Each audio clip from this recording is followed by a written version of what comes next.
other people see the world.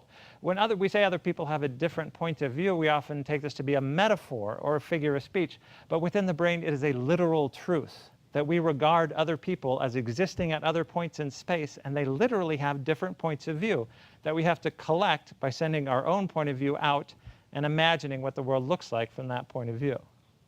This is somewhat effortful and it's somewhat cognitive. But let's see how you guys do here. So here's a wall, 10 feet tall. 3 balls, A, B, and C, Mr. Red and Mr. Green. Mr. Green says, move the large ball. Mr. Red wants to be helpful. Which ball does he move? How many people vote for ball C? How many people vote for ball B? How many people vote for ball A? The correct answer is B, because this is what Mr. Green's point of view is. From his point of view, he can't see that there is a larger ball. So if he says move the large ball, he can only mean this one. Mr. Red's point of view, he can see all 3. In order for him to correctly interpret Mr. Green's request, he has to send his point of view across the room in space and imagine what does it look like to Mr. Green in order to make sense of his statement, in order to interpret it properly. This kind of projection is not automatic. Actually, it's somewhat effortful. And if you don't ask people to try hard, they often get this wrong, this particular question.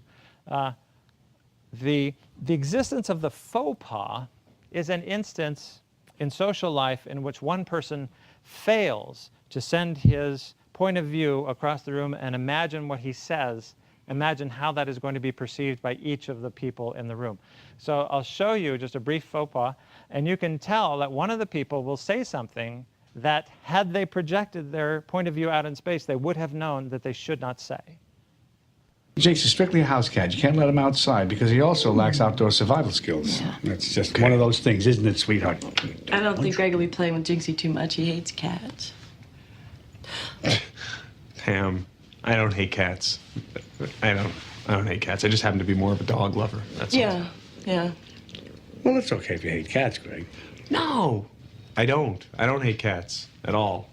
That's okay. Just be honest about it. There's some things I hate. I'm being honest, really? Like what?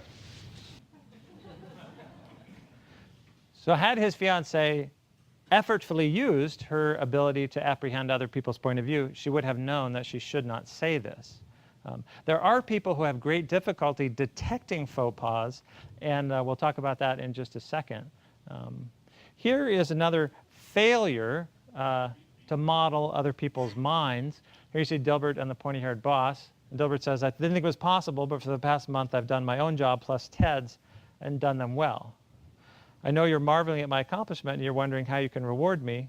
And the pointy-haired boss says, maybe I can fire Carl and make this idiot do his job too.